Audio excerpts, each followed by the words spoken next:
Hello, everyone. Wayne Motts, the president emeritus and historian at the Gettysburg Foundation. I'm in my walking clothes, so you know what that means.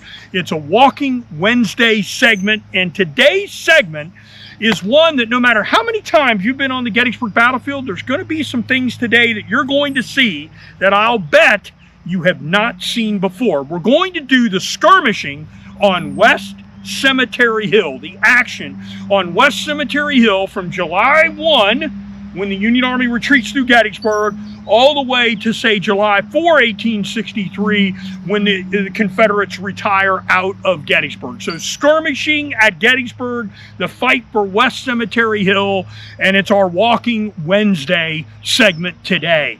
Now, take a look at where I'm standing. I'm standing on West Cemetery Hill, right next to the Taneytown Road, and I'm standing next to this marker to the 7th West Virginia Infantry Regiment in the Battle of Gettysburg. This is probably a marker you haven't seen, and it's right near where the Cyclorama parking lot is. We've got Abby behind the camera.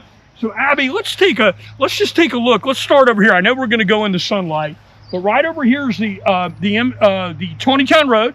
Let's pan around. You'll see the little white building there. That is General Meade's headquarters. The red barn that you see in the distance there, the Peter Fry barn. And then further up off over my left shoulder, you'll see Little Round Top, Big Round Top, and the Pennsylvania Memorial. And then further over here on the left, you'll see where Cemetery Ridge is located. Why don't you come out a little bit, Abby? Let's walk a little bit down this way. Come over a little bit in the orchard, and you'll see the monument to the United States Regulars for Pickett's Charge, the TP for the 42nd New York Volunteer Infantry Regiment for July 3rd. And then as we pan around a little bit more, you'll see Ziegler's Grove right over here in front of me. And behind that would have been the location of the old Cyclorama Center, of course, for Pickett's Charge, July 3rd, 1863. So we're on what we call West Cemetery Hill. Now I'm going to move back over here now that you've all been properly oriented. This action is one of the longest sustained actions in the Battle of Gettysburg for July 1st, 2nd, 3rd, and through the 4th of 1863. Now, a lot of these units are in pitched battle, let's say on July 1st, and then they don't fight again, or July 2nd or July 3rd. This action we're going to talk about this morning is action that happens 24 hours a day, 7 days a week, so to speak, during the entire battle, once the troops are lined up here. So, first of all, let's talk about skirmishing. What is skirmishing? And we've got a definition from the West Point dictionary, I guess, the West Point terms of what skirmishing actually is. And this is what the definition of it is. Skirmishers are those soldiers who preceded the main force in order to discover, to interrupt, to confuse, or delay the enemy. That's a quote. Quote, skirmishers are those who preceded the main force in order to discover, interrupt, confuse, or delay enemy forces. These are Union and Confederate soldiers in the Battle of Gettysburg that are at the front of where the main battle line is. They're out there in small groups of men to discover what the enemy intention is, to collect intelligence, to confuse the enemy, disrupt their movements, prevent them from moving to certain places. Where we're at here is what we call West Cemetery Hill. Keep in mind, for those of you that study the Battle of Gettysburg, there's two cemetery hills. There's east, it's one hill, but we divide it basically by the roadways. East Cemetery Hill is east of Baltimore Street, east of where the gatehouse is for the Evergreen Cemetery, and where Cemetery Hill gets its name. On the west side of it, you have the bigger portion of the hill, which would be all of the National Cemetery today, and also all the way up here to where the Ziegler's Grove area is that starts Cemetery Ridge. That starts Cemetery Ridge. So West Cemetery Hill is bigger, and we should say that George Gordon Meade said that it was the key to his battlefield position. It was the key to his location. Why is that? Because Cemetery Hill is at the base of several roads that intersect coming into Gettysburg. So let's talk first. The Emmitsburg Road that comes up, which is now Business Route 15.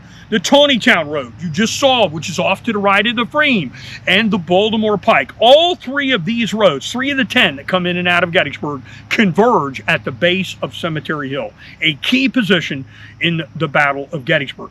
On July 1st, the Union Army retreats through the town of Gettysburg after fighting on the first day north and west of town. One of the divisions, the division of Adolph von Steinwehr, is positioned here on Cemetery Hill in what is now the National Cemetery. Von Steinwehr's 2nd Division of the 11th Corps is not a part of that action on July 1st, 1863. One brigade is, and that's Coster. It's sent out to try to reinforce the position, but not in the fighting that's out in the fields north of town. And the division is going to be held here up on Cemetery Hill, and one of the brigades, Orland Smith's brigade, will be the one that will be here on the west side of the hill. And they will be skirmishing July 1st, 2nd, and 3rd, 1863. Now, these units, you're probably going to have about 1,100 Union soldiers that will be with Smith's brigade in the Battle of Gettysburg with the 3 regiments that are here. We're going to be principally covering in this video, principally, not all, but principally the 55th Ohio, the 73rd Ohio, and the 136th New York. 3 regiments that are along what is now the Taneytown Road and at the intersection of Steinwehr Avenue, the 55th Ohio, here at Gettysburg, named for Adolph von Steinwehr, the 2nd Division 11th Army Corps commander, whose troops are held here in reserve, as we mentioned, on July 1st, 1863. These troops will go out in the fields that are west of Gettysburg, in the town that is northwest of Gettysburg. Today, the town has sort of overgrown some of this, and we're going to see some sites that are both in the park and also within the town. And you can walk any of this that we're going to be walking today for the evening of July 1st through July 4, 1863 in the skirmish fighting here in the Battle of Gettysburg. So let's take a walk and go over it. All right, we just came up this pathway. We just walked up this pathway heading north along the Taneytown Road up toward Gettysburg. And let me show you exactly where we're at. So Abby will pan over here. Here's the stone wall that borders the National Cemetery, and you will see the beautiful Soldiers National Monument inside the National Cemetery near where Lincoln spoke for November 19, 1863. Let's come this way. You'll see the Taneytown Road right here in the foreground, and you've got the memorial here behind me off my right shoulder to the 136th New York Volunteer Infantry, the first of the 3 regiments of Orland Smith's brigade that we're going to talk about as part of this video. And let's move around. Abby can pan out here. You'll see the Steinwehr Avenue, which is the Emmitsburg Road right there. Come over here, you'll see Ziegler's Grove again, and statue to Alexander Hayes is pretty prominent there. The U.S. Regular Memorial and George Gordon Meade statue in the background. And then over my shoulder, you can just see the top of where Big Round Top is located. So what we did was head north. The skirmish line for July 2nd, the actual reserve line of the skirmishers, is going to be along this stone wall right here and over here to the 136th New York. So let's move over to where that is located. Let's talk a little bit about the placement of von Steinwehr's division here on July 1st, 1863. Now, the 11th Corps had 3 divisions in it, and 2 of those divisions are going to use this road that's right over here behind where we're filming, the Taneytown Road, and von Steinwehr is the last division to be on the field, and Orland Smith's brigade, the brigade we're going to discuss here, is the last one to come up this road. On the Emmitsburg Road is where Francis Barlow's division, the 11th Corps, arrived and went out to where the first day's battlefield is located. So, von Steinwehr says this in his report. Cemetery Hill is the commanding point of the whole position, and its occupation by our troops had a decisive influence on the further progress in the final result of the battle. When I arrived upon it, the 1st Corps of the 1st and 3rd Divisions of our Corps were engaged fighting the enemy below the fields. I placed the 1st Brigade, Colonel Charles Coster,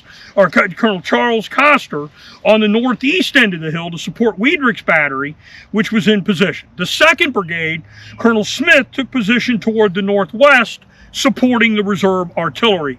Colonel Coster threw forward 1 regiment of skirmishers. So the moment they got here, the first thing that von Steinwehr does is take the 2 brigades he has, puts them on position on the east side of the hill and on the west side of the hill, and Coster throws out a regiment that will do skirmishing right when they get here on the afternoon of July 1st. And it says in front of his position, and another one, since 2, into a large stone church and the surrounding you got traffic here at Gettysburg, everybody. We know that, so bear with us on this. And the surrounding houses in a large stone church. What building at the southern end of Gettysburg is the only building that resembles a large stone church? Guess what? That's the Dobbin House. So Coster sends out 2 regiments, and one of them is over there into where the Dobbin House is located. Meanwhile, Colonel Smith says the men marched fully equipped and arrived here on the roadway. So by the time they get here, Smith talks about the men had marched barefoot on some cases over the roads. There's a terrific problem getting the troops up here. Many of them are straggling. There's a lot of issues trying to get the troops that are up here on the battlefield. The 136th New York is an 1862 regiment here in the Battle of Gettysburg under the command of Colonel James Wood. And James Wood writes this: on arriving at Gettysburg, the brigade was put in position on Cemetery Hill near the south end of the village. The position assigned to this regiment was on the left of the brigade on the road leading from Gettysburg to Taneytown, about 30 yards in front of the artillery, placed in position to support in the rear of the crest of Cemetery Hill, of which the artillery were we to support. The enemy's line being directed to our front. In position assigned to us, the regiment was deployed in a line of battle behind a stone wall. That's this stone wall right here behind me. So if you're one of the soldiers of the 136th New York, you're lined up across here. Meanwhile, right behind me, you've got all the artillery that will be lined up, that will be firing on July 2nd and on July 3rd. And these guys are going to be right where the concussion of that artillery will be going off, especially during the cannonade for Pickett's charge. One of the men that's here, Orange Sackett, he's a member of Company G of the 136th New York. Here's what he says, and this would be spending the night on July 1st and then into July 2nd.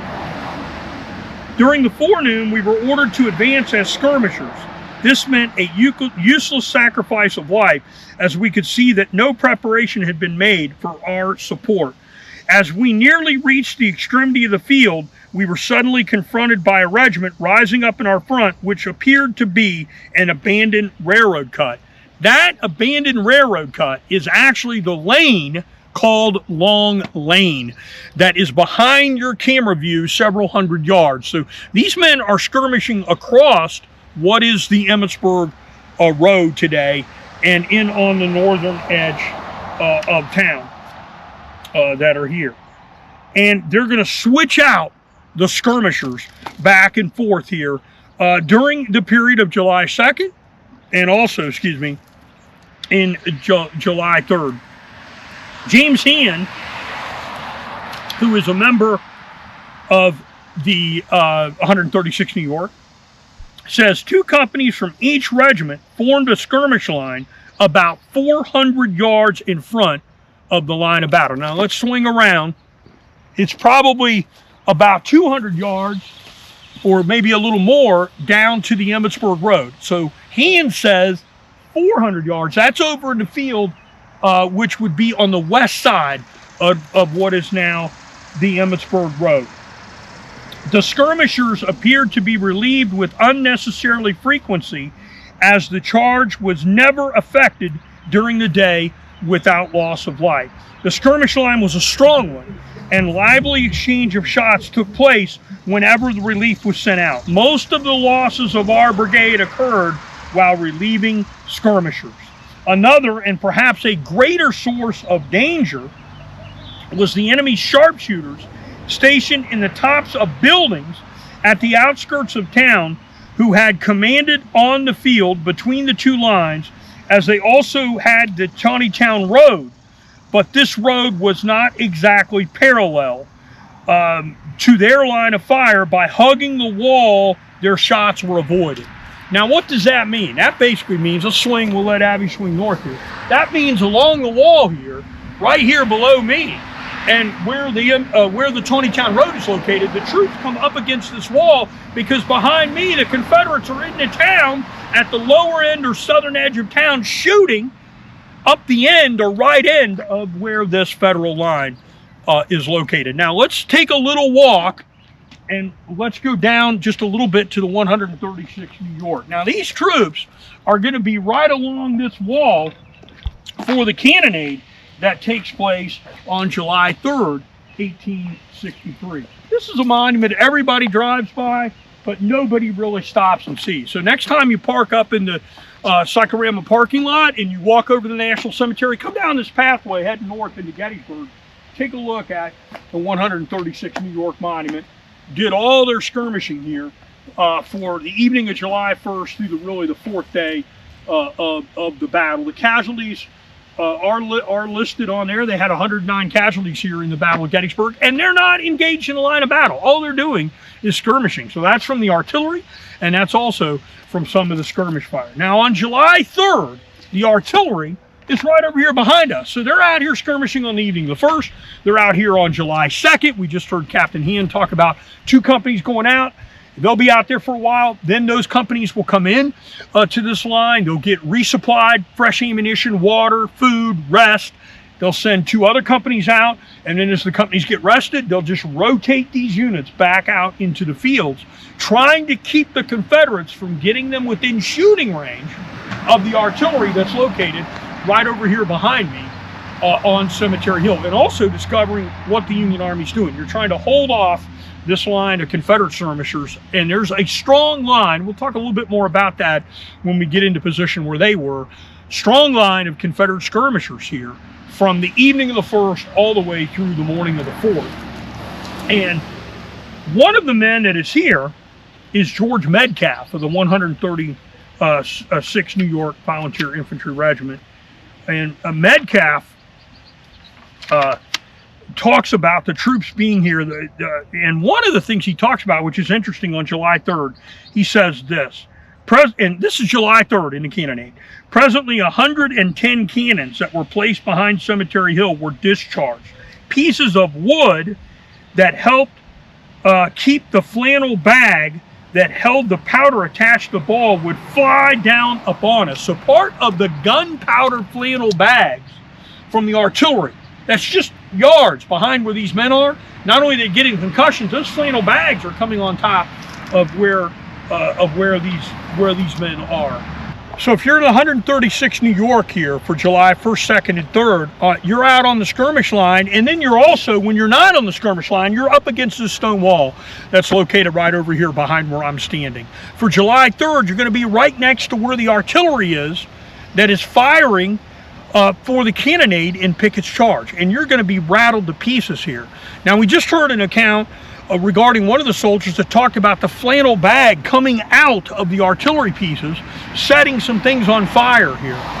Well, Orange Sackett of Company G, the 136th New York, has a recollection, and here's what he says, and I think it's one of the most interesting recollections I've ever read regarding the Battle of Gettysburg. It's one of those things, folks, that if it isn't true, it ought to be true, but this is what he reports here for July 3rd, 1863, these troops being so close to this artillery. One of our men found out afterwards that his teeth were loose, and within a few days, nearly all of them dropped out. No amount of argument in anatomy would convince him that they were not shaken out by the cannonade. So here's a guy whose teeth fell out, which according to this member of the 136th New York was because he's so rattled to death here rattled in the artillery exchange for July 3rd, 1863. So you've got the sharpshooters that are on the edge of town. So let's move from the 136th New York. Let's come down. We're going to walk down this way. And the road sort of goes, as you can see, it's going to go downhill. We're going to walk down to where we can get close to where the 73rd Ohio Volunteer Infantry Regiment is located. Now, I used to live on this skirmish line. The lieutenant colonel of the 73rd Ohio Volunteer Infantry Regiment, who commands here in the Battle of Gettysburg, is a man named Richard Long Jr. And I live pretty close to where the skirmish line is. And one of the battlefield guys told me, you know, Wayne, Richard Long Jr., I think he was living in that little town that you came from in the state of Ohio. I grew up 10 miles southeast of Columbus, Ohio, a little town called Groveport, Ohio. I only had about 540 people in it during the Civil War. And guess who's living there in 1860? Richard Long Jr., the commanding officer of the 73rd Ohio Volunteer Infantry Regiment here in the Battle of Gettysburg. I actually pulled his service record and come to find out that in 1864 he asked for sick leave, and the top of the letterhead was Groveport, Ohio for 1864, where he was recuperating from being ill after the Battle of Gettysburg. Now, he's a native of Chillicothe, Ohio, which is south of Columbus, and he died in the 1880s in Chicago, unfortunately run over by a streetcar. He actually died in an accident. But the 73rd Ohio Volunteer Infantry Regiment is the next regiment we're going to talk about. Before we get there, here's the brigade plaque for Orland Smith. Notice that you've got the 33rd Mass, which was not here. The 33rd Mass went to over to where East Cemetery Hill is located. It's in the saddle between East Cemetery Hill and Culp's Hill at Stevens Knoll, that we call it. The 136th New York, 55th Ohio, 73rd Ohio. They're going to be the three that are here. All right, so we're walking a little further. Talk about 73rd Ohio. So, Richard Long Jr., commanding officer of 73rd Ohio. This is the monument. Let's come down a little ways. Monument to the 73rd Ohio over my shoulder, and hopefully you can see that. The original location, this monument, like many monuments in Gettysburg, is a monument that was moved. This is not the original location of it when the 73rd Ohio veterans dedicated it in September of 1887 during Ohio Day. That's not the location of it. The monument was actually right over here. And if you look, there's a depression in the ground. So the original location of the memorial was right here. In 1974, it's announced in the newspaper that the monument is going to be moved, relocated. And it looks like 1975, the monument is placed inside where the National Cemetery is located. So let's come on down this way a little bit. Located now inside the National Cemetery, the 73rd Ohio, recruited in Chillicothe, Richard Long Jr., a native of there, the commanding officer. This unit loses 42% of its men. 42% fighting in the Battle of Gettysburg, and it never fought in a line of battle.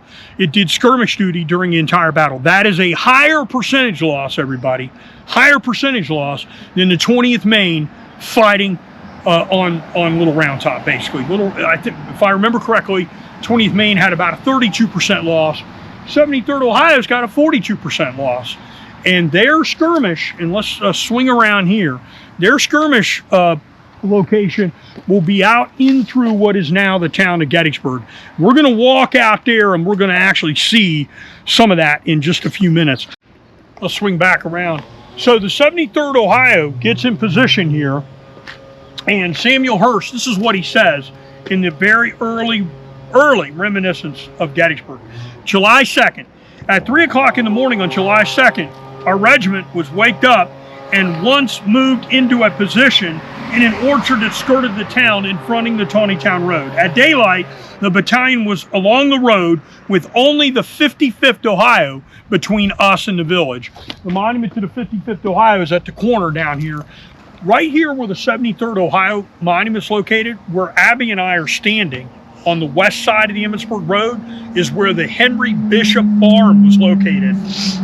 And there's a great image of the 73rd Ohio Volunteer Infantry Regiment Memorial in the barn right here where Abby and I are standing. And a notation on the back of it was done by William Tipton, local Gettysburg photographer, basically says the band of the 73rd Ohio spent the night in this barn where we're standing right now. Now, these folks are going to go out on the skirmish line on the morning of July 2nd, and then later in the afternoon, this skirmish action is going to get heavier. And here's what Samuel Hurst says, acting field officer, major, acting as lieutenant colonel here for the 73rd Ohio Volunteer Infantry Regiment in early regimental history of the 73rd Ohio. The fire now became heavier in our front. The skirmishers have been heavily reinforced. They had gained a fence on a low-lying ridge from which they could annoy our skirmishers in battle lines, but also our gunners. It became necessary to drive them back in order to protect our batteries. There's a fence in the middle of the field that will be one of our stops, which is now in the middle of the neighborhood in downtown Gettysburg, and that is the fence that Samuel Hurst is talking about, several hundred yards out off to the left of the frame of where you're at. Now, the skirmishers are out there with the Confederates. They're getting close. They're shooting some of the artillerists that's up here. Also, the fire has come from down. This fire becomes so annoying on July 3rd that Hurst actually says this on July 3rd. Now, he says that von Steinwehr ordered a cannon right here on the road next to us. The sharpshooters in the town became so annoying that the general sent down a 6-pounder gun to the Taneytown Road and shelled the houses where they were hidden. Now, there's not a 6-pound gun here. Those are Napoleon 12-pounder guns. There's at least 4 batteries up here on Cemetery Hill that had those types of guns. So one of those guns is put right here in the middle of the road in front of the 73rd Ohio and fired north right up the street to try to flush out the Confederates that are in the houses at the southern end of town, which we're actually going to see as part of this tour. So the position of the 73rd Ohio Volunteer Infantry, July 1st, all the way through the end of the battle here, everybody, on skirmish line, out off to the left frame of where you're at. Monument dedicated in 1887 in its original position where we just showed you, and the monument here where it's located today, moved probably about 1975. So what we're going to do now, we're going to move down to the corner that's over here behind us and pick up the action with the 55th Ohio. It's going to be a busy corner. We know it's a busy corner, everybody. So bear with us here on the sound for the video. Okay, I lied. We didn't go quite down to the corner. We're getting to the corner. Forgot about something I want to talk about. Scan around here. Let's do the 73rd Ohio Monument where it's located. Okay, here it is. Now, Abby, move around this way. I want to show you where the 73rd went out. This is Queen Street. And the diorama here in Gettysburg, right over here behind us, you'll see people standing on that corner. Queen Street and Steinwehr Avenue. We're going to walk down that street because out that street is where the 73rd Ohio Volunteer Infantry Regiment will face, a few hundred yards out, the Confederate skirmishers along that low-lying ridge that Samuel Hurst talked about. All right, welcome to the corner of Steinwehr Avenue and Taneytown Road, folks. This is one of the busiest intersections in downtown Gettysburg, and we're here on a summer day, so we know it's going to be loud. The monument directly behind me, the 55th Ohio Volunteer Infantry Regiment under Colonel Charles Gamby here in the Battle of Gettysburg, right at the edge and on this corner next to the 73rd Ohio. Now, past where you see Tommy's Pizza in the background of this video, why don't you just pan right over here, is going to be where the Dobbin house is located. And if you look behind you, you'll see the stone house of German laborer George. It's in that house that John Fulton Reynolds' body was taken on July 1st after he was killed. And the 73rd Ohio will be out past where that home is along Queen Street. In the buildings over here behind us, which were not here during the time of the battle, elements of the 55th Ohio Volunteer Infantry Regiment will be present there. So our next stop is going to be able to go to down Queen Street and out in the neighborhood where the 73rd Ohio Volunteer Infantry Regiment is located. Let's move along here. We're going to pick up the action next along where Queen Street is located. We're at the corner of Queen Street and Steinmore Avenue. 73rd Ohio Monument is directly out behind where I'm standing. We'll swing around, Abby, you'll swing around. I'll show you where we're gonna go. We're gonna go out past this stop sign, up to the next stop sign, the second stop sign, along what is now Fairview Avenue in the neighborhood of Gettysburg called Colt Park.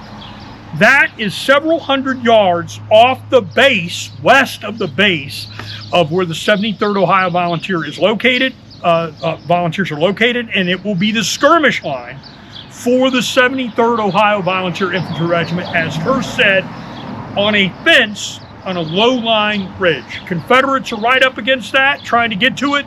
Union Army is covering it because control of that low-lying ridge will allow you to shoot at the gunners that are over here behind where you're viewing.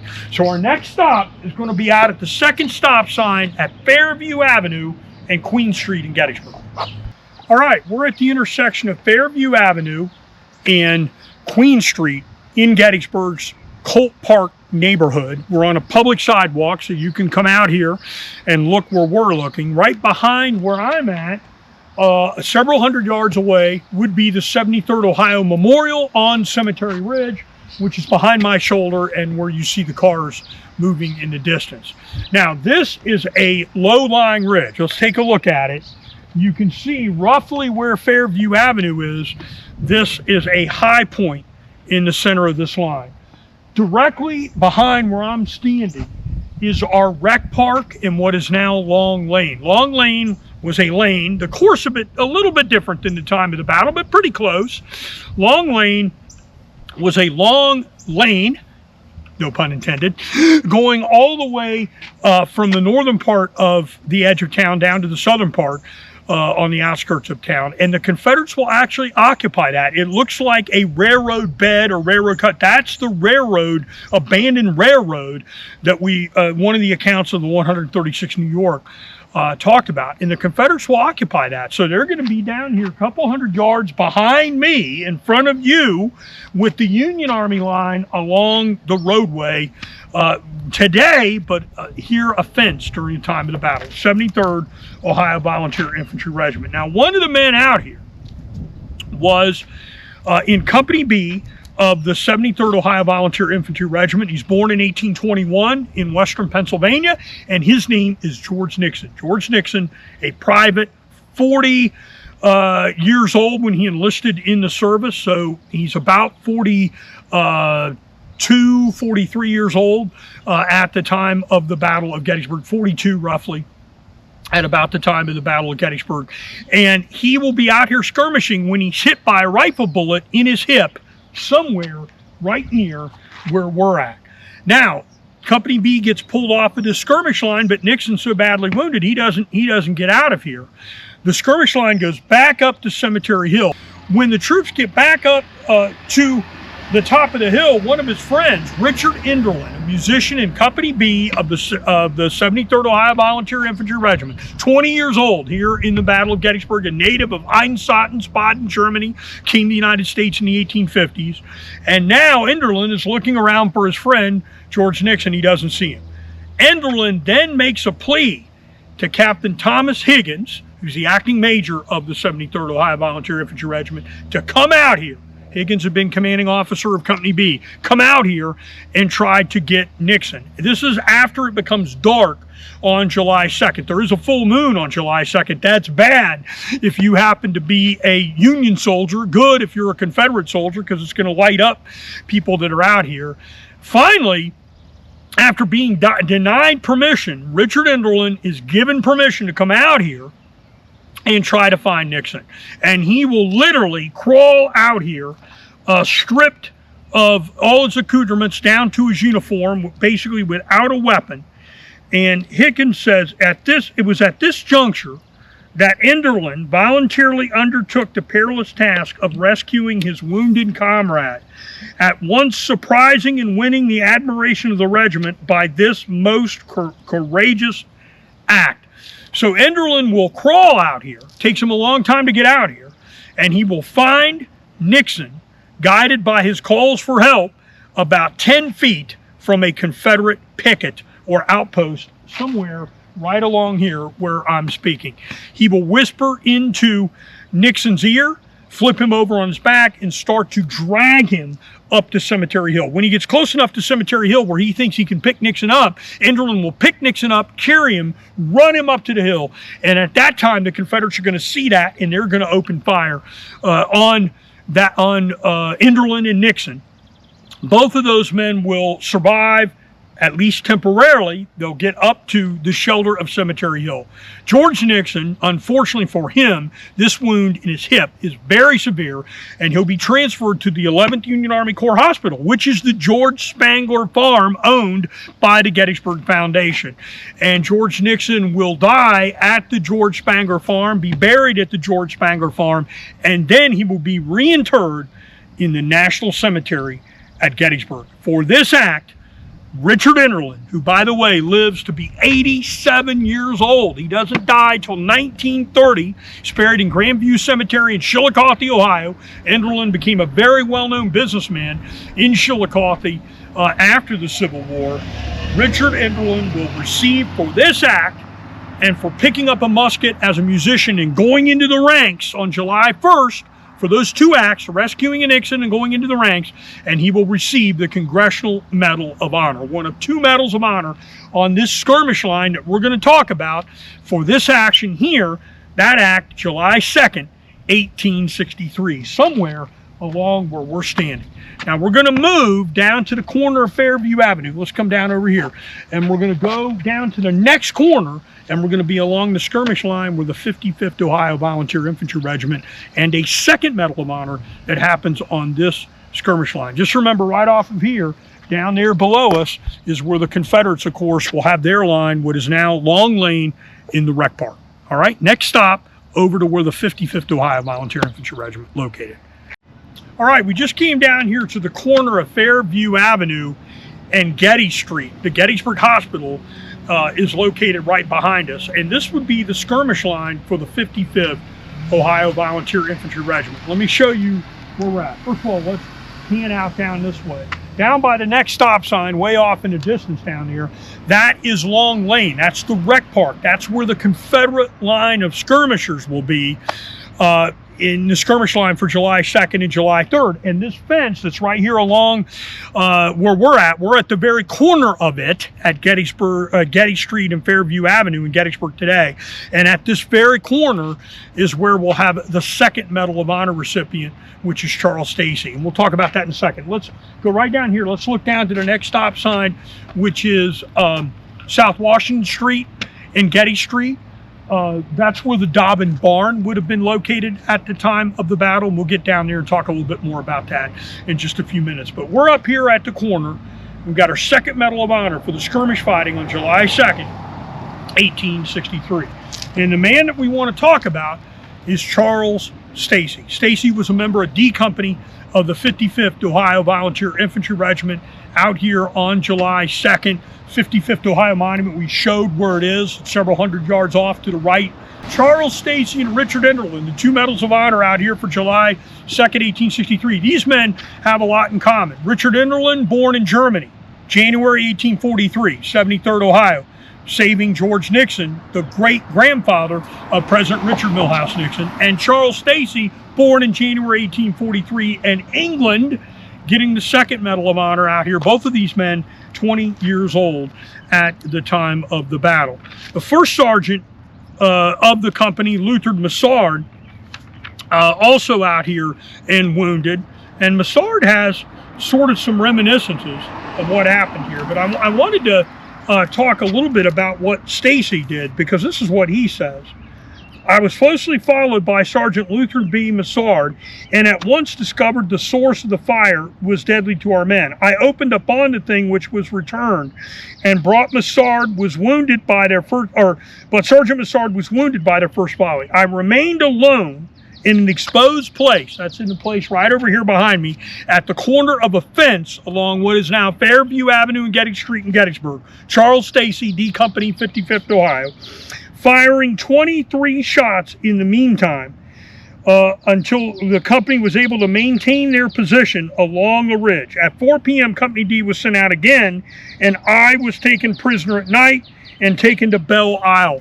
So Stacy actually ends up becoming a prisoner of war out here, trying to save his comrades at the corner of this fence in an exposed position with the skirmish lines right out here on July 2nd, 1863. First Sergeant Luther Massard, wounded here in the Battle of Gettysburg as well. Stacy ends up getting the Medal of Honor. He dies in 1924 when he is 82 years old.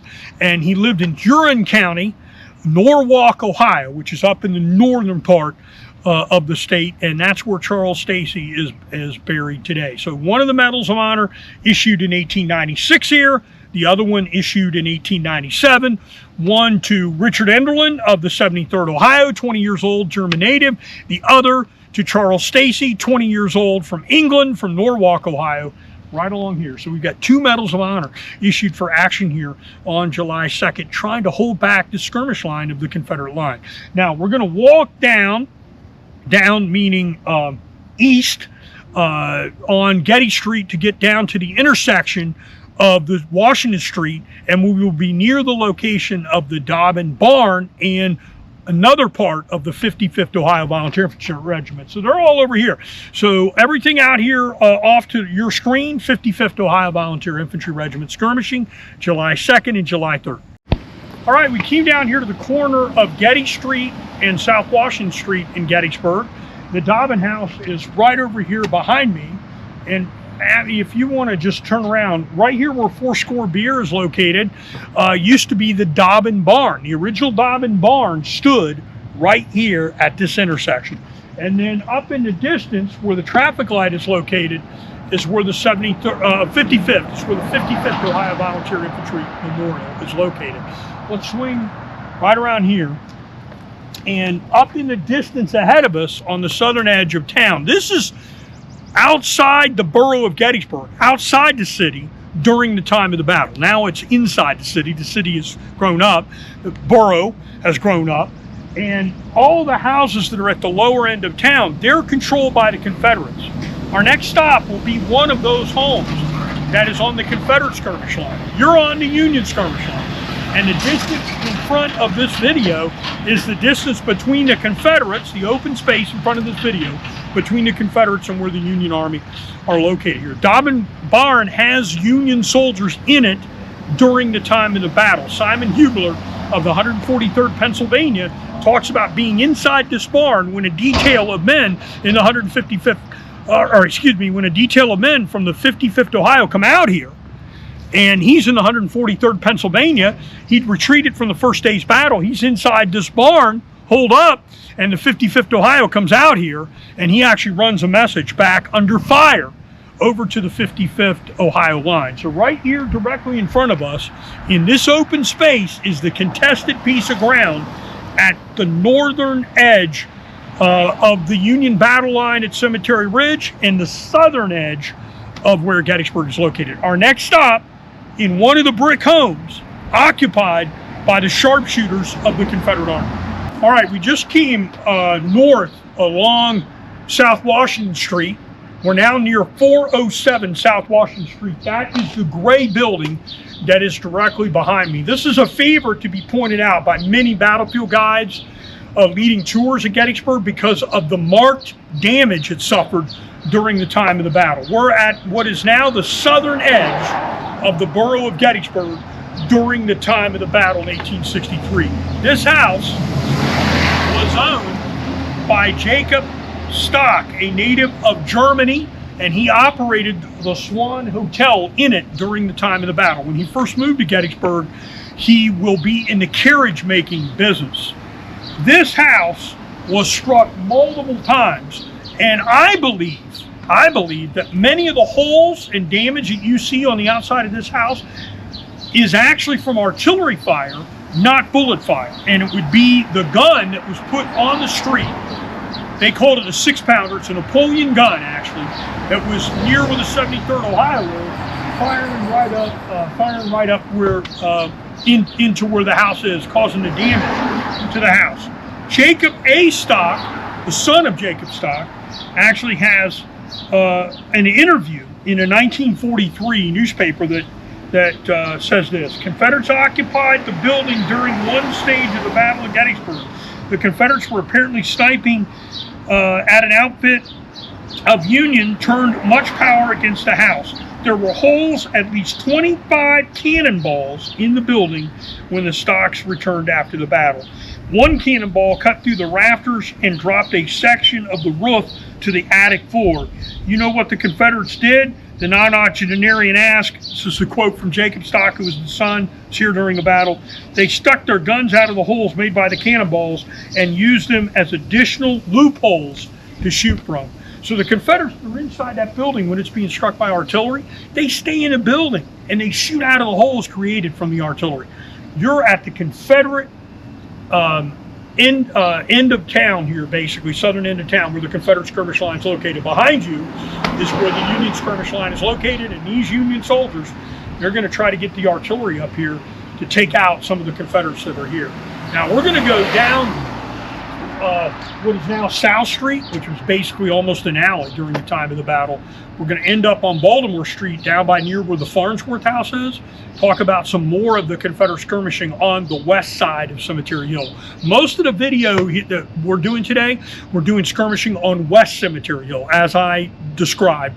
We're defining that as anything west of where the Baltimore Pike is. Every once in a while, however, we're going to go over to the east side and cover a little bit of skirmishing on the east side of the hill as well. So next stop, along Baltimore Street, covering some of the skirmish fighting to the right of the frame.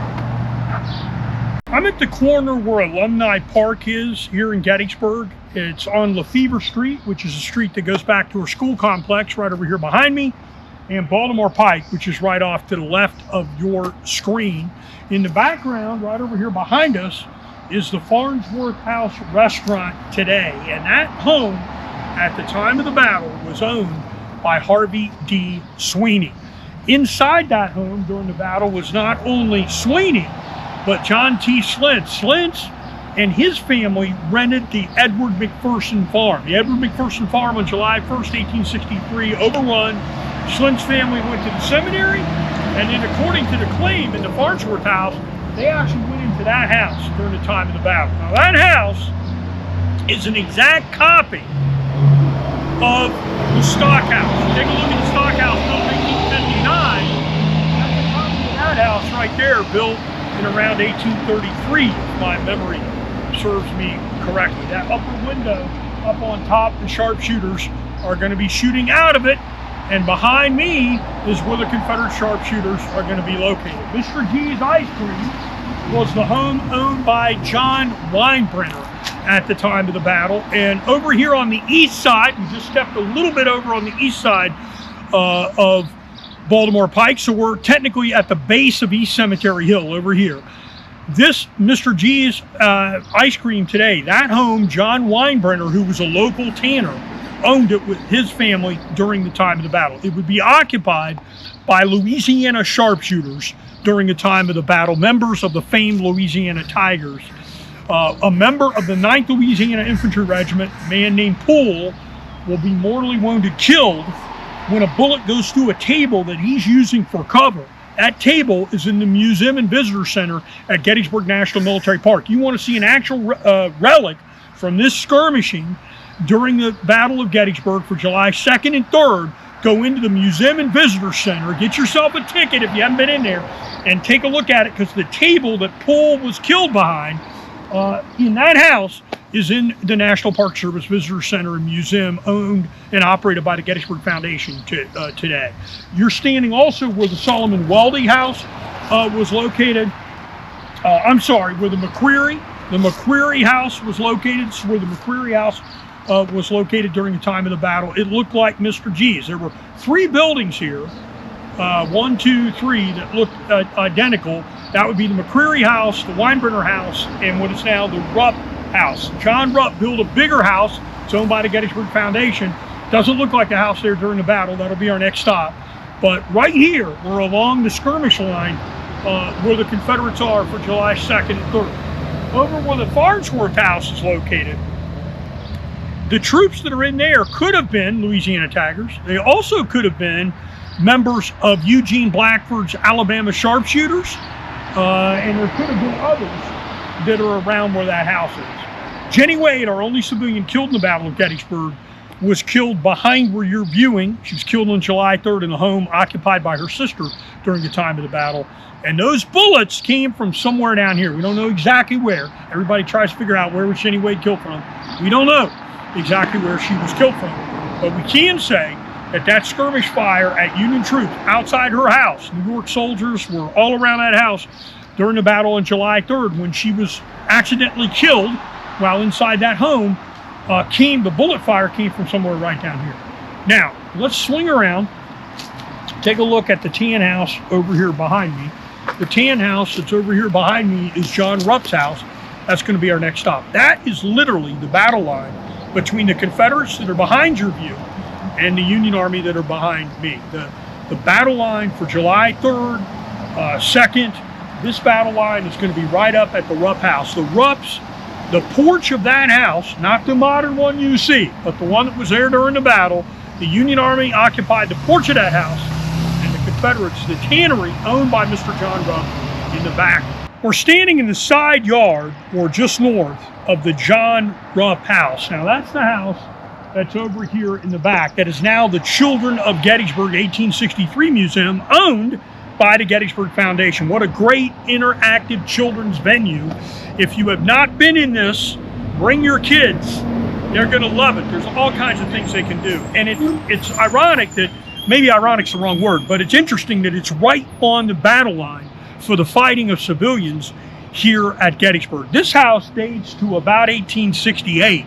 The original house that was there were one of 4. Now, in the last stop, I misspoke. I said 3 homes that look pretty similar.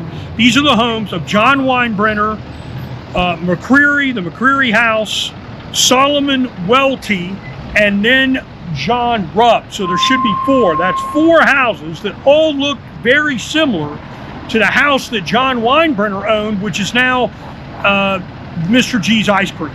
The house that John Weinbrenner owned, Mr. G's Ice Cream, today, when we're filming this video, is the only house that retains its original character. This house was built to replace the house that John Rupp was in during the time of the battle. What we don't know is, was the house built all around the original brick house that was there, or was it torn down and this house built brand new? Looks like there's some evidence that the original house, or at least part of it, may be contained inside what is now the Children of Gettysburg 1863 Museum, owned by the Gettysburg Foundation. Be sure to get yourself over here. John Rupp wrote a letter to his sister-in-law down in Baltimore, Maryland on July 19, 1863. July 19, 1863. That original letter is in the Adams County Historical Society. John Rupp, who is a tanner, wrote this letter, and it's a fascinating description about what's down here on July 1st, 2nd, and 3rd, 1863. Remember, part of his family is going to be nearby, and I'm going to read you an excerpt of it. Dear Sister Ann, now this is his sister-in-law. I received your letter of the 6th on the 13th instant. Was happy to hear from you. I am very thankful Almighty God and His merciful goodness protecting and bringing us safely. We have escaped bodily injury. My property sustained very slight injury indeed, considering the heavy cannonade. Our house was under fire from both armies Thursday morning, that would be July 2nd, 1863, until Saturday morning, that'd be July 4th, 1863. As hardly as where to begin. When the battle commenced on Wednesday the 1st, we took our children and went over to Mr. Welty's cellar. That's the Solomon Welty house. That house is at 444 Baltimore Street. That is the house right over here behind me with the the house with the red, white, and blue trim, right over here behind me. The house does not maintain what it looked like during the time of the battle. Parts of it are incorporated in there. But on the evening of the 1st, Rupp takes his children, goes over there to Solomon Welty's house to get down into the cellar of the house. We stayed there until Wednesday evening. That'd be July 1st in the evening.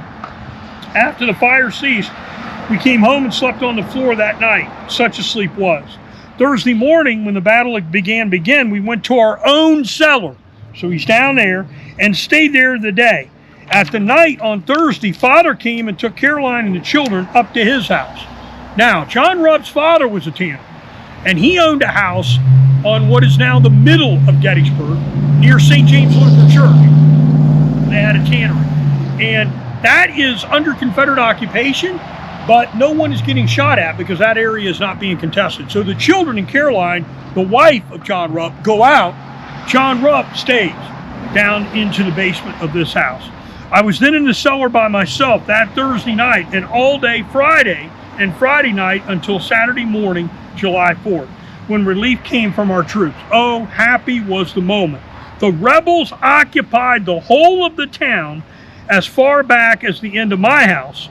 Our men, the part of the town which lie between our house and the cemetery. Our men occupied my porch, and the rebels the rear of the house, and I was in the cellar. So on the front porch of the original house, it was right here, the Union Army's on the front porch of that. John Rupp was down in the cellar for July 2nd through the 3rd, till the 4th, and then right back here, right along where the alley is today, right back here, would have been John Rupp's 2-story wood and brick tannery. And there is a description of this wood and brick tannery when it went up for sale. Unfortunately, John Rupp died a relatively young man. He died in 1871. And there's an 1872 description in the newspaper of what this property looked like because Mrs. Rupp, Caroline, wants to sell it. And here's what it says. The establishment is complete running order with all the latest improvements with the capacity to tan light and heavy stock. There is a 2-story tan shop, 40 by 50 feet, lower story brick, upper story frame. It is that 2-story tan shop that stood right here.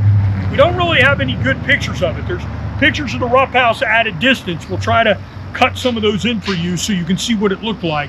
But the Confederates are occupying this house, or the tannery, the back of the house, north side of the house during the battle. And John Rupp is in the basement of that building. His children have been sent away until the Saturday, July 4th, 1863. People killed all over here. The 17th Connecticut came up to a fence that bordered right here at the Weldy property. And they talk about on the evening of the 1st coming out here. So you've got 17th Connecticut also lined up along here. 73rd Ohio will be, or 73rd Pennsylvania, excuse me, the 73rd Pennsylvania will also occupy a hotel. At that time, it was called the Wagon Hotel. Later, it became known as the Battlefield Hotel. And it stood at the intersection of Emmitsburg Road and the Baltimore Pike. There's now a service station at that intersection, but we're going to go up there for our next stop and show you exactly where that is relevant to this house, okay? Stay tuned. We just walked from where John Rupp had his home and tannery at the time of the battle, just north a little bit on Baltimore Street. You look down over here behind me, you'll see the tan house that belonged to John Rupp. And then we're going to pan around. We're at the intersection of Baltimore Pike and the Emmitsburg Road, or Steinmore Avenue. And right back here where the Gateway Mini Mart is, Gateway Mini Mart now, but in 1863, it was the Wagon Hotel. Gettysburg had many hotels, and they were of different classes. So just like today, you stay at a 3-star hotel or a 4-star hotel or 5-star hotel. The hotels had different levels of classes. This hotel behind me was a workers' hotel, so to speak. It was for drovers, people who drove animals, and it was called the Wagon Hotel. Conrad Snyder had owned it. He lived across the street, which is over here behind me. He died in 1860, and his son-in-law, David Blueball, was the man that was actually operating the Wagon Hotel. Unfortunately for it, it's right at this strategic intersection. Right behind me is where the Confederate Army, or Union Army, is located. Right behind the viewer is where the Confederate Army is located. So this hotel becomes headquarters to several of the units that are nearby here, most particularly the 73rd Pennsylvania Volunteer Infantry Regiment. And T.R. Knorr of the 73rd Pennsylvania Volunteer Regiment, their monument is on Cemetery Hill. He says this after the Union Army retreats through town. Here's what he says. An officer of this regiment responded, this is to an inquiry of a general that rode up on Cemetery Hill. Yes, here is to get your men in line and make a reconnaissance and ascertain the position of the enemy and how much the town is occupied. The order was promptly obeyed and the regiment advancing in town in the following manner. A, F, and D through the gardens and alleys east of Baltimore Street. That would be off to the left of your view. 3 companies, A, F, and D. Companies E and H up Baltimore Street. That'd be right over here behind you. And companies B, C, and K on the left of Baltimore Street. That'd be the west side on a wheat field, with G and I acting as reserve. Occupied what is now called the Battlefield Hotel. So companies G and I, the reserve, is going to be at the Battlefield Hotel, operated by David Blueball here during the time of the battle. Now, William Kerr, commanding officer 73rd, one of the officers, 73rd Ohio, 73rd Pennsylvania. Keep wanting to say Ohio. I don't know why. I guess we're over there by the Ohio Monument. 73rd Pennsylvania. We got 2 73s we're dealing with here. 73rd Ohio, 73rd Pennsylvania. And Kerr writes a letter in 1894 to John P. Nicholson at Gettysburg and says, as you leave Gettysburg on the way out of the cemetery, you come to an intersection of the Emmitsburg Pike. At that point, there was a hotel. There is a hotel fronting the Emmitsburg Road and the Pike, which reads the cemetery. When our men fell back to the Cemetery Hill, this hotel was occupied by Company B of the 73rd and members of some other companies of the same regiment. We punched holes in the roof, and through those holes and window openings in the building, acted as sharpshooters against the enemy in a tanyard and other buildings. The rifle shots from the hotel can be seen up on the building in the street to the left. Now, this hotel burned about 1900, so it actually goes down, and now it's been replaced by this convenience station that you see here today. Also, the 11th Corps went in. One of the biggest claims that David Blueball has, guess what, is alcohol. Alcohol. Now, this skirmish fighting here is going to be shooting at Union soldiers, not only at the hotel, but a little further up the street at a house occupied by Georgia Wade McClellan, who is the sister of Mary Virginia Wade, our only civilian fatality from the time of the 3 days of the Battle of Gettysburg. And that's going to be our next stop. All right, we're standing just up along the Baltimore Pike. The house that Mary Virginia Wade, our only civilian killed in the Battle of Gettysburg during the 3 days, is right over here over my left shoulder. It's in the background of your screen. And then if you look down the street, here where the service station is, the Conoco would have been where the Wagon Hotel was located, and behind me also where you have the home of John Rupp. We're standing right next to the home of Conrad Snyder, who was deceased, and his wife Catherine Snyder, the in-laws of David Blueball, who managed the Wagon Hotel that we talked about a little earlier. Now, we've covered most of the skirmishing on the west side of Cemetery Hill. We're now on the east side of the Cemetery Hill. We've been on the east side here twice.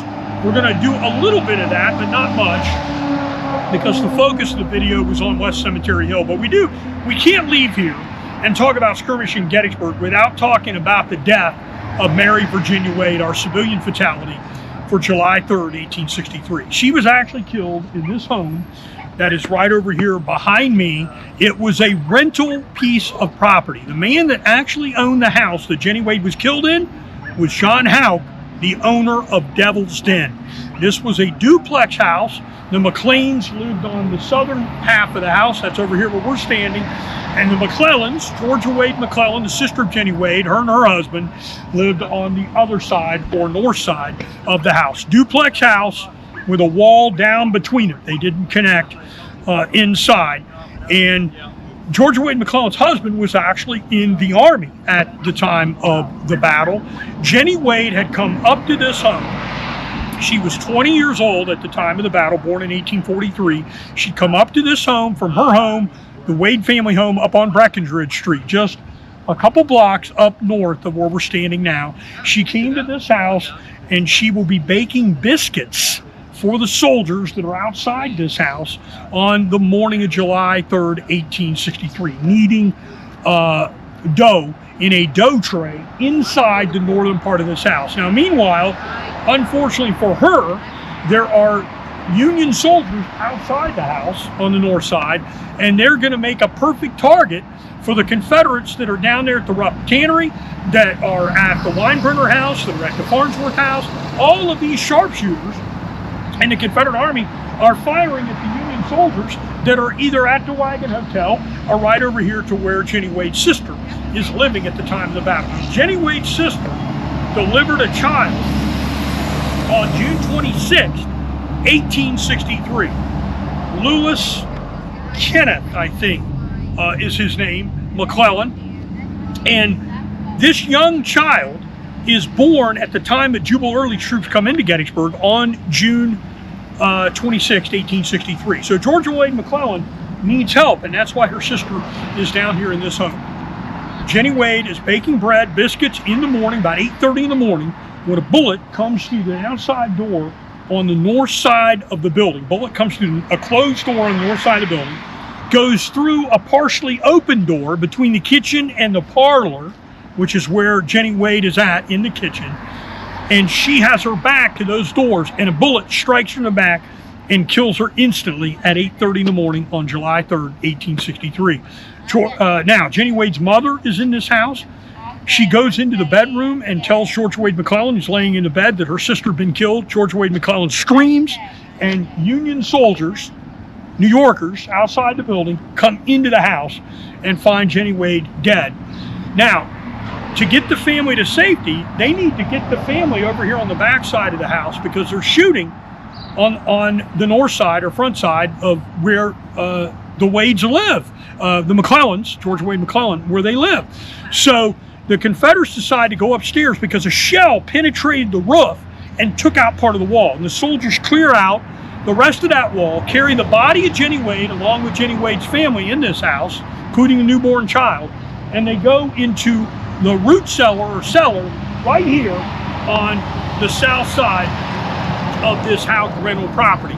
And they will spend the rest of July 3rd inside with the body of Jennie Wade inside the cellar on the McLean side of this house. On July 4th, 1863, in the rain, it was the rain that day, Georgia Wade McClellan, 22 years old, on her 22nd birthday, July 4, 1863, Georgia Wade McClellan, the sister of Jennie Wade, at 22, will bury her 20-year-old sister here on this side of the property. Eventually, in the next year, that body will be taken down to the Reformed Cemetery, which is in town, and then it will be relocated in November 1865 into what is now the Evergreen Cemetery in Gettysburg, which is behind you. So the body of Jennie Wade has had 3 different resting places here, killed by skirmishing in Gettysburg, on the skirmish line, on the Baltimore Pike, just on the east side of Cemetery Hill. Now, we've spent a great deal of time here. We've covered well over a mile of terrain, going from West Cemetery Hill, the marker of the 7th West Virginia, for July 2nd until the evening when it's sent over to repulse the attack on Cemetery Hill. You saw a marker, 7th West Virginia, that few people see on the southern portion of the parking lot in the National Cemetery near where the old Cyclorama Center is. Then we walked north on Taneytown Road. We covered the fighting of the 136th New York. We covered the 73rd Ohio, and Richard Nixon's great-grandfather being mortally wounded, dying at Foundation property, which is at the George Spanger Farm. Then we did the 55th Ohio. We covered the Medal of Honor of Charles Stacy, also the Medal of Honor, I should say, 73rd Ohio, rescuing Nixon. 2 medals of honor on this skirmish line. Then we went and did the Stockhouse. We went and did the Farnsworth House. We did the Rupp House. We did the Wagon Hotel. And now we're ending the video for our skirmish fight at Gettysburg, West Cemetery Hill, actually on the east side of the hill, here for July 3rd into 4 of 1863. This fighting, although strategically, operationally, I should say, not very significant to the Battle of Gettysburg, tremendous casualties here from the evening of the 1st through the 4th of July. You just heard earlier in the video the 73rd Ohio had a higher percentage casualty than the 20th Maine fighting at Little Round Top. And it's a fight that nobody hears about because today the town occupies it. Just because the town occupies something, everybody, doesn't mean there wasn't fighting there. Tactically, this fighting in the battle is some of the most vicious in all of Gettysburg. It goes basically 24 hours a day. It's also the longest and sustained, and that fence on the low ridge out along what is now Fairview Avenue, probably the heaviest sustained combat in all of Gettysburg for the entire time of the battle. So whereas it didn't change the outcome of the battle, it's certainly important for the Union position on Cemetery Hill to stay occupied and to keep it unmolested from the Confederates that move over here. Now, we didn't talk a lot about the Confederates. We know that there's North Carolinians there. We know there's South Carolinians there that are skirmishing in town. We also know you've got Alabamans, you got Louisianans in town. One of the reasons why we don't talk a lot about them, we don't have a lot of source material on them, some, but we don't have a lot. But we do know there's elements of many Confederate brigades that are going to be involved in this skirmishing from the evening of July 1st all the way through the morning of the 4th until the Confederates pull out and then they retire. I sure hope you've enjoyed this Walking Wednesday, one of my favorite parts of the battlefield, skirmishing at West Cemetery Hill. If you like these videos, be sure to get onto our social media channels, like them, follow them, recommend them to a friend, share them. Go right down to the bottom of the screen and subscribe immediately. Help us preserve the Gettysburg National Military Park and Eisenhower National Historic Site. And we appreciate all you do to help us at the Gettysburg Foundation, including viewing these videos. So thank you very much, and I sure hope you've enjoyed this episode of Walking Wednesday, Skirmishing at West Cemetery Hill.